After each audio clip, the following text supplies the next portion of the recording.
అందరూ ఎదురు చూస్తున్న వైఎస్ఆర్సీపీ 4వ లిస్టు ఇంతకుముందే మంత్రి బోస్తా గారు విడుదల చేశారు. లోక్సభ మరియు అసెంబ్లీ నియోజకవర్గాలకు సంబంధించి 9 మంది కొత్త ఇన్ఛార్జీలను నియమించారు. అందులో 9 మంది, ఒకటి చిత్తూరు ఎంపీ వచ్చి, ఇందులో ఒక ఎంపీను 8 అసెంబ్లీలు ప్రకటించారు. చిత్తూరు ఎంపీ వచ్చి ఎస్సీ కె నారాయణ స్వామి, ఇది డిప్యూటీ సీఎంగా ఉన్నాడు కదా ఇప్పుడు, ఆయన నారాయణ స్వామి.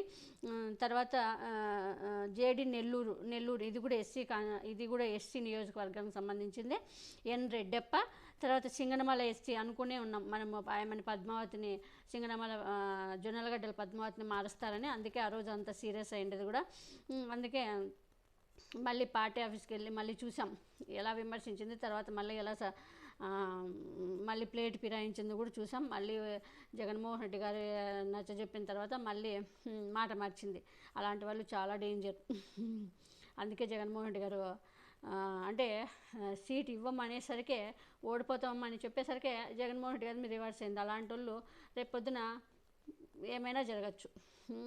Singanamala SC M Veeranjaneyulu, Nandikotkur SC doctor Sudheer Dara, Tiruvuru SC Nallagatla Swamidas, Madakasira SC Eera Lakkappa, Madakasira Anantapur district సంబంధించింది. కొవ్వూరు ఎస్సీ తలారి వెంకట్రావు, గోపాల్పురం ఎస్సీ తానేటి వనిత, అదే మా హోంమంత్రి, ఇప్పుడుండే హోంమంత్రి.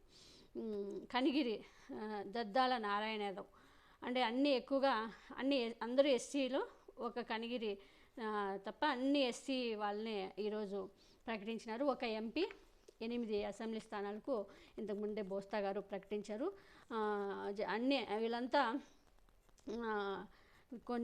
కొన్ని కొత్త వాళ్ళు ఉన్నారు, కొందరిని అటు ఇటు మార్చారు, ఎక్స్చేంజ్ చేశారు. కానీ ఇదైతే నిజంగా సామాజిక వర్గ బట్టి చూస్తే నిజంగా మంచి నిర్ణయం తీసుకున్నారని చెప్పాలి. ఇవి చాలా కీలకమైన, చాలా చాలా చాలా కీలకమైన నియోజకవర్గాలు, చాలా